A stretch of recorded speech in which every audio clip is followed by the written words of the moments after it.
வணக்கம் நண்பர்களே. ஸ்பைடர்மேன் படங்களுடைய மிக தீவிரமான ரசிகர்கள் ஒருத்தன் நான். அந்த சீரீஸில் வந்து ஆரம்ப கால படம், அந்த முதல் 3 படங்கள் வந்தது பாருங்க, டோபி மக்யூர் நடித்த அந்த 3 படங்கள், ஸ்பைடர்மேன் 1, ஸ்பைடர்மேன் 2 அண்ட் ஸ்பைடர்மேன் 3. இந்த 3 படங்களையும் எத்தனை முறை பார்த்துருப்பேன் அப்படின்னே தெரியாது. கணக்கில்லாத முறை, நினைக்கும் போதெல்லாம் பார்த்து மகிழக்கூடிய படம் அது. தொலைக்காட்சிகளில், அது குறிப்பாக ஸ்டார் மூவிஸ் எல்லாம் அது போடுகிற போதெல்லாம் வந்து நம்ம தவற விடாமல் பார்த்த ஒரு நமது இளமையை வந்து ரொம்ப மகிழ்ச்சியாக வைத்த படங்களில் ஒன்று இந்த ஸ்பைடர்மேன் சீரீஸ். அதன் பிறகு அந்த வருஷம் முடிஞ்சு அடுத்த வருஷம் ஒரு 6 திரைப்படங்கள் வந்தது. அந்த படங்கள் பெரிய ஈர்ப்பு ஒன்றும் இல்லை. அது காரணம் என்னென்னா, அந்த நடிகர் அந்த ஆரம்ப கால 3 திரைப்படங்கள்லையும் நடித்தார் அந்த டோபி மக்யூர்ன்று, அந்த நடிகருடைய அந்த ஒரு மெச்சூரிட்டியான ஒரு நடிப்பு, ஒரு அப்பாவித்தனம் கலந்த ஒரு தோற்றம், இந்த அப்பாவித்தனம் மெச்சூரிட்டி எல்லாமே அவர்கிட்ட சரியான விகிதத்தில் மிங்கிள் ஆகியிருக்கும். அதுவும் குறிப்பாக அந்த முதல் படத்தில் வந்து ஒரு பள்ளி இறுதி ஆண்டு படிக்கிற ஒரு பையன், அவன் எதிர்கொள்கிற அட்வென்ச்சர்ஸு, அவன் தனக்கு வேலைக்கு அந்த அன்றாட அந்த வருமானத்துக்கும் வழி பார்க்கணும், தன்னுடைய படிப்பை தொடரணும், அதே போல் புதுசாக கிடைச்சிருக்கிற இந்த பவரை ஹேண்டில் பண்ணணும், கூடவே வந்து தனது காதலியை வந்து தன் தக்க வச்சுக்க அந்த முயற்சி, இது எல்லாத்துலேயும் வந்து அவன் போராடுற அந்த ஒரு பருவம் இருக்கு பாருங்க. அது பார்க்குற அத்தனை பேருக்குமே பிடிக்கும். எல்லாருக்குமே வந்து ஏதோ ஒரு வகையில் அவங்களுடைய இளமை காலத்தை நினைவுபடுத்தும். அதுதான் அந்த படத்தினுடைய சக்ஸஸுக்கு மிகப்பெரிய காரணம், ஸ்பைடர்மேனுடைய சக்ஸஸ். அடுத்தடுத்த வருஷன்ஸும் வந்து கிட்டத்தட்ட அதே மாதிரி தான் வந்தது. 4வது ஸ்பைடர்மேன் 4 அப்படின்னு ஒன்று வர இருந்தது 2011. ஆனால் வந்து அது வராமல் போயிடுச்சு. அதை அப்படியே வந்து ஸ்கிராப் பண்ணிட்டாங்க. அதற்கு பதில் தான் அதற்கு அடுத்து வந்த ஸ்பைடர்மேன் திரைப்படங்கள் 4-5 பாகங்கள் வந்தது. பட் அந்த படங்களை விட மிகப்பெரிய ஒரு எதிர்பார்ப்பை ஏற்படுத்திய ஒரு படம்னா அது இன்னைக்கு ரிலீஸ் ஆகியிருக்கிற Spiderman the Brand New Day, அந்த திரைப்படம். அதாவது ஒரு புதிய நாளின் தொடக்கம் அப்படி வச்சுக்கலாம். ஏன் அந்த தலைப்பு அவங்க வச்சாங்கன்னா, இதற்கு முந்தைய ஸ்பைடர்மேன் வெர்ஷன்ஸ் இருக்குல்ல, அதிலிருந்து முற்றிலும் இந்த படத்தை வந்து ஒரு ஸ்டாண்ட் அலோன் படமாக கொடுக்கணும் அப்படிங்கிறது அவங்களுடைய விருப்பமாக இருந்தது. அப்போதான் வந்து ரசிகர்களுக்கும் கூட அது ஒரு மாறுபட்ட அனுபவத்தை தரும் அப்படிங்கிறது காரணம். ஏன்னா இந்த இடைப்பட்ட காலத்தில் இந்த ஸ்பைடர்மேனுங்கிற கேரக்டரை பல திரைப்படங்களில் பயன்படுத்துகிறாங்க. அதாவது மல்டிவர்ஸ், பல்வேறு உலகங்களில் இருக்கிற ஒரு கேரக்டரை அதை மாற்றிட்டாங்க. நீங்கள் அவெஞ்சர்ஸ் பார்த்தாலையும் ஸ்பைடர்மேன் வருவான், எக்ஸ்மேனில் ஸ்பைடர்மேன் வருவான், ஃபண்டாஸ்டிக் ஃபோரில் ஸ்பைடர்மேனை பயன்படுத்துவாங்க. இப்படி பல படங்கள் எல்லாமே வந்து மார்வெல் யூனிவர்ஸ் தான். மார்வெல் திரைப்பட நிறுவனத்தினுடைய அந்த யூனிவர்ஸை சார்ந்த ஒரு கேரக்டராக வந்து அது மாறி போச்சு. அதனால இந்த குழப்பங்கள் எதுவும் இல்லாம இந்த படத்தை மக்கள் ரசிக்கணும் அப்படிங்கிறதுக்காக. ஏன்னா இந்த மல்டிவர்ஸ்ல ஒரு கேரக்டர் வருதுன்னா, அப்ப இந்த மல்டிவர்ஸ்ல வர்ற அந்த திரைப்படங்கள் அத்தனையும் பார்த்தாதான் புரியும் அப்படின்ற ஒரு கட்டாயம் வந்துடுது. இப்ப நீங்க அவெஞ்சர்ஸ் பார்த்தீங்கன்னா அதோட எல்லா வருஷனுமே பார்க்கணும். இப்போ நம்ம டூம்ஸ்டே வருது, இந்த டூம்ஸ்டேவை சரியா புரிஞ்சுக்கணும்னா நீங்க முதல்ல இருந்து அந்த திரைப்படங்களை நினைவு வச்சுக்கணும், அல்லது ஒரு வாட்டி போய் பார்க்கணும் அப்படின்ற ஒரு கட்டாயம் இருக்கு இல்லையா. அதனால அந்த மாதிரி ஒரு நிர்பந்தம் ஏதோ ரசிகர்களுக்கு வேண்டாம். நீங்க இப்போ லாஸ்டா வந்த திரைப்படம் ஸ்பைடர்மேன்ல 2021 ரிலீஸ் ஆச்சு, அந்த நோவே ஹோம் அப்படின்ட்டு, அந்த திரைப்படத்தை பார்த்தாதான் இந்த படம் புரியும், நல்லா ஒன்றும் இல்லை, இதை நீங்க தனியாக பார்த்தா கூட புரியும் அப்படிங்கிற மாதிரி ஒரு கான்செப்ட்ல உருவாக்கப்பட்ட படம் தான் இந்த பிராண்ட் நியூ டே திரைப்படம். இந்த படத்திலே வந்து ஹீரோவா வந்து டாம் ஹாலண்ட் தான் வந்து நடிச்சிருக்காரு. இந்த திரைப்படத்தினுடைய கதை அப்படின்னா, நீங்க அந்த படம் நிச்சயமா தியேட்டர்ல போய் பார்த்து தான் அதை வந்து உணரணும் அந்த கதையை. ஆனா ஒரு சின்ன ஒரு லீடு புரிஞ்சுக்கிறதுக்கான ஒரு லீடு என்னன்னா, இப்போ இதற்கு முந்தைய பாகத்துல வந்து ஸ்பைடர்மேனுக்கு நெருக்கமான, அதாவது பீட்டர் பார்க்கருக்கு நெருக்கமான அந்த காதலி, நட்பு, இது அத்தனை பேருக்கு வந்து ஏதோ ஒரு வகையில் ஒரு தொந்தரவு வருது இந்த ஸ்பைடர்மேனால. அப்போ இந்த ஸ்பைடர்மேனுங்கிற அடையாளமே வேண்டாம். அதான் ஸ்பைடர்மேனுங்கிறது யாருன்னே தெரியாது. இந்த பீட்டர் பார்க்கர்ன்ற கேரக்டரே யாருக்குமே தெரியாது அப்படிங்கிற ஒரு நிலையை உருவாக்க ஒரு ஒரு மந்திரம் ஒரு ஒரு அவர் ஒரு டெக்னிக்கை வந்து பயன்படுத்துறாரு அந்த விஞ்ஞானி. ஆனா அதை வந்து சரியான முறையில பயன்படுத்தாதனால வந்து அந்த 4வது பாகத்துல பல்வேறு உலகங்கள்ல இருந்து வில்லன்கள் வருவாங்க. அதெல்லாம் உங்களுக்கு தெரியும். இப்ப இதுல இந்த பீட்டர் பார்க்கர் அப்படிங்கிற அந்த கேரக்டரே தெரியாம வெறும் ஸ்பைடர்மேனா வந்து இறங்கி அந்த தெருவில் நடக்கிற பல்வேறு அந்த அக்கிரமங்கள் குற்றங்களை எல்லாம் தடுக்கிற ஒரு கேரக்டரா ஸ்பைடர்மேன் வருவார். கண்ணெதிரில் வந்து தன்னுடைய காதலி இருப்பா, தன்னுடைய பழைய நண்பன் இருப்பான், கிளாஸ்மேட் இருப்பான், தனக்கு பரிச்சயமானவர்கள்லாம் இருந்தாலும் கூட அவங்களுக்கு இவரை தெரியாது. ஏன்னா அந்த மாதிரியான ஒரு மந்திரம் அவங்க போட்டுடுறாங்க. அதனால இவர் யாருங்கிறது அவங்களுக்கு தெரியறதில்ல. இவருக்கு தெரியுது, ஆனா இவர் வந்து அதை அவங்களுக்கு நினைவுபடுத்த முயற்சிக்கிறது இல்லை. அதனால வேற பின்விளைவுகள் வர வாய்ப்பு இருக்குன்றதுனால அதை அப்படியே விட்டுடுறாரு. அவங்க எப்படி இவரை தெரிஞ்சுக்கிறாங்களா அப்படிங்கிறது ஒரு பக்கம். இன்னொன்று, இந்த குற்றங்களை தடுக்கிறது, அதாவது டேமேஜ் கண்ட்ரோல் அப்படின்னு சொல்றாங்க. அந்த டேமேஜ் கண்ட்ரோலுக்கு உதவுற ஒரு ஸ்பைடர்மேனா அவர் வராரு.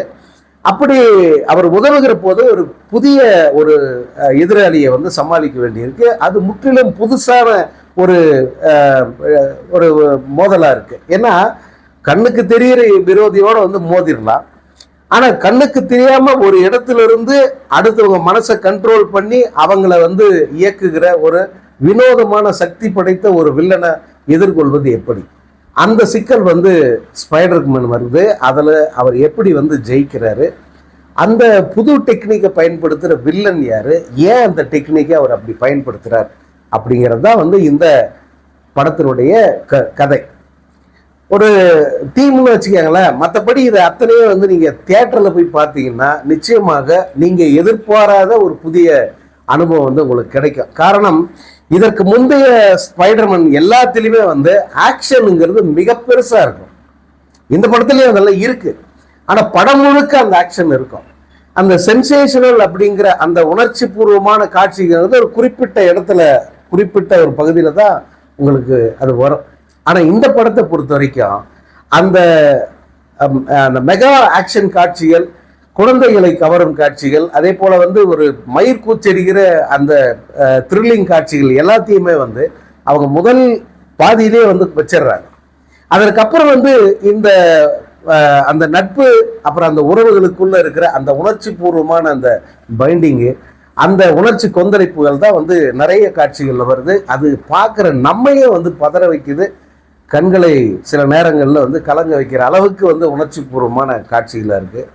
அதிலும் இந்த படத்தை பொறுத்த வரைக்கும் இந்த ஸ்பைடர்மேன் அப்படிங்கிற இந்த பாத்திரத்தை விட அதுல முக்கியமா அந்த எதிராளியா வருகிற ஒரு பாத்திரத்துக்கு தரப்பட்டிருக்கிற முக்கியத்துவம் வந்து ரொம்ப சிறப்பா வந்து கையாண்டிருக்காங்க. அதிலும் அந்த பாத்திரத்தை ஏற்று நடிச்சிருக்கிற அவங்க யாருன்னு சொல்லக்கூடாது, அவங்க ஆணா பெண்ணா இதெல்லாம் சொல்லாம இருந்தா தான் உங்களுக்கு ஒரு பெரிய சர்ப்ரைஸ் இருக்கும். அவங்க ஏன் இந்த மாதிரியான ஒரு அடுத்தவர்களுடைய அந்த மனதை வந்து தன்வசப்படுத்தி அவங்கள வந்து குற்றமடைக்க வைக்கிறாங்க, ஏன் இந்த வேலையை செய்கிறாங்கன்றதுக்கான ஒரு ஃப்ளாஷ்பேக் அந்த படத்தில் இருக்கும். அது ரொம்ப நெகிழ்ச்சியாக இருக்காது உண்மையிலே.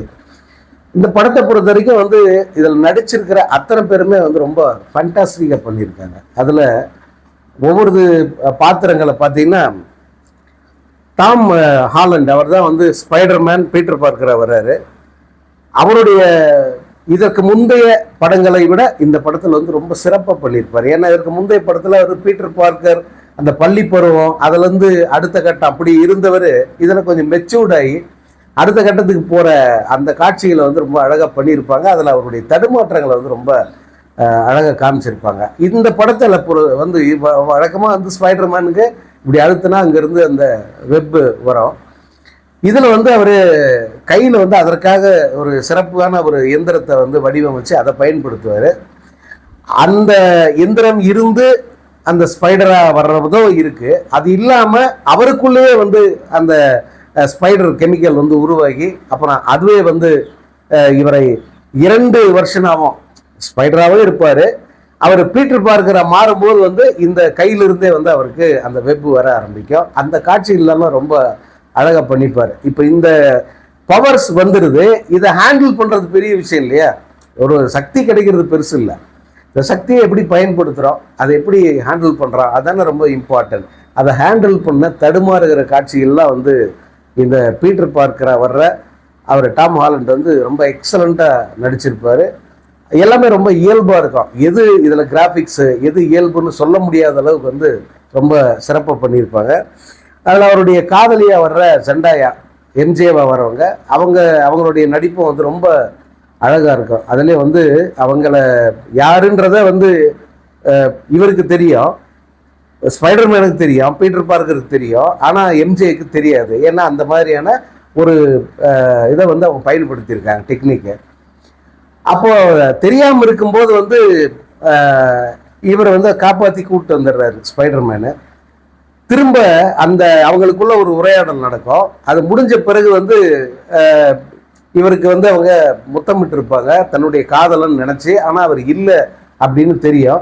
அந்த இதெல்லாம் முடிஞ்ச பிறகு வந்து இவர் சொல்லுவார், நான் உன்னை ரொம்ப லவ் பண்ணுறேன் அப்படின்னு சொல்லுவார். ஆனால் அவங்க வந்து லவ் பண்ணலை அப்படின்னு சொல்கிறாங்க. ஏன்னா அவருடைய உண்மையான காதல் பீட்டர் பார்க்கர், இவர் தான் பீட்டர் பார்க்கர்னு அவங்களுக்கு தெரியாது. அதனால் அவங்க கிளம்பி போயிடுவாங்க. போயிட்டு பிறகு திரும்ப 2 அடி முன்னாடி வந்து என்னை திரும்ப கொண்டு போய் என்னை வீட்டில் விட்டுரு அப்படின்வாங்க. அந்த வீட்டில் விடுறதுக்கு அவர் கொண்டு போகிற அந்த அந்த வெப்பு மூலமாக வந்து எப்படி கொண்டு போய் விடுறாரு அப்படிங்கிற அந்த காட்சி வந்து ஒரு அழகான கவிதை மாதிரி இருக்கும். ரொம்ப இயல்பாக ரொம்ப அழகாக இருக்கும். அந்த காட்சிகளில் அவங்க நடிப்பு, செண்டாயா நடிப்பு வந்து ரொம்ப நல்லா இருக்கும். அதே போல் இவருடைய நண்பராக வருகிற அந்த நெட் லீட்ஸு, அடுத்து இந்த முக்கியமான பாத்திரத்தில் வந்திருக்கிற சாடி சிங்க், ஜீன் கிரே அப்படிங்கிற பாத்திரத்தில் வந்திருப்பாங்க. அவங்க என்னவா இருக்காங்கன்றது தான் பெரிய சர்ப்ரைஸ் படத்தில். அதை பார்த்து தெரிஞ்சுக்கங்க. இன்னும் நிறைய அதே மாதிரி அந்த பனிஷராக வர்றவர், அதை இந்த டேமேஜ் கண்ட்ரோலுடைய சீஃபாக வர்றவர், இப்படி எல்லாருமே வந்து ரொம்ப எக்ஸலண்ட்டாக வந்து பண்ணியிருப்பாங்க. இந்த படத்தை பொறுத்த வரைக்கும் நம்ம டெக்னிக்கல் பற்றி பேசுகிறதெல்லாம் ரொம்ப ரொம்ப அபத்தமாக போயிடும். ஏன்னா டெக்னிக்கலுடைய உச்சம் இந்த படம்லாம்.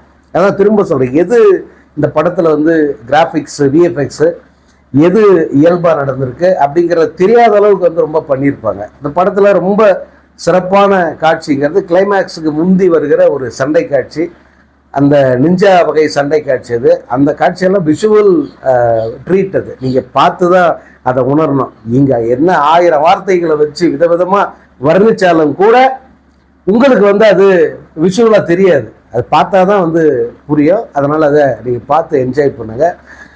இந்த படம் முடியும் போது வந்து ஒரு ட்விஸ்ட்டு வைக்கிறாங்க, அதாவது போஸ்ட் கிளைமேக்ஸ் அப்படிங்கிற மாதிரி. பொதுவாக அது இந்த ஸ்பைடர்மேன் படங்களில் வரும்.